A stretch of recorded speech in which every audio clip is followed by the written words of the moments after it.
Well, hey there. Want to look at Proverbs chapter 25 here today.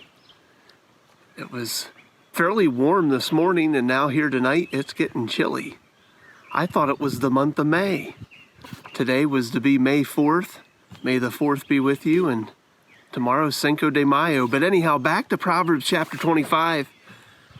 This is an awesome chapter because the very first verse talks about King Hezekiah. It says that these are more Proverbs of Solomon copied by the men of Hezekiah, king of Judah. You see, Hezekiah thought so much of these Proverbs that he wanted to make sure they were copied and people took note of. In fact, if you notice in this chapter, there's a lot of Proverbs that has a lot to do with leadership and kings. It's important to recognize that Hezekiah really wanted to be a good leader, and these were some thoughts that he thought would really help him and others. So if you want to be a leader, this would be a great chapter to read, and I hope that you do. Just look at a few of them. It says, it is the glory of God to conceal a matter, to search out a matter is the glory of kings. God is so good in his wisdom, and he knows so much. And he's allowed to let things be mystery. But a king searches things out. And it's his glory to say, aha, we found this, we understand it. And so he talks about that. And there's so many more in through here that's just quite remarkable.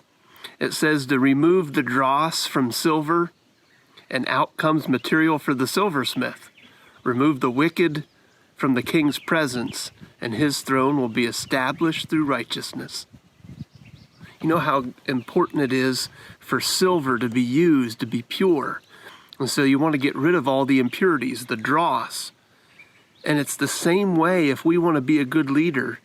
We want to focus on God's righteousness. And we want to live such pure lives that it really helps us in our leadership. That's what this verse is about. So many others, if you go through this, it's just incredible here in this chapter. And I hope you take the time to really search through this chapter and consider the tremendous wisdom that's there. I happen to also notice in verse 24, it says, better to live on the corner of a roof than a house with a quarrelsome wife. In chapter 21, I had to do that chapter. That was the same verse in that chapter as well. I just think that's kind of funny. It's not meant for Julie or I know that.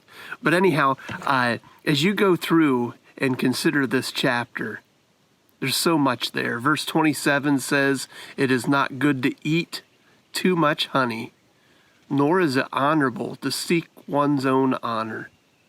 How sweet it is to know that you're honored. But if that's all that you want, it's just like eating too much honey and it'll make you sick.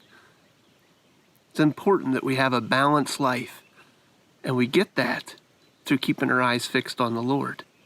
I hope that you do that today, tomorrow, as we just keep going through this book of Proverbs.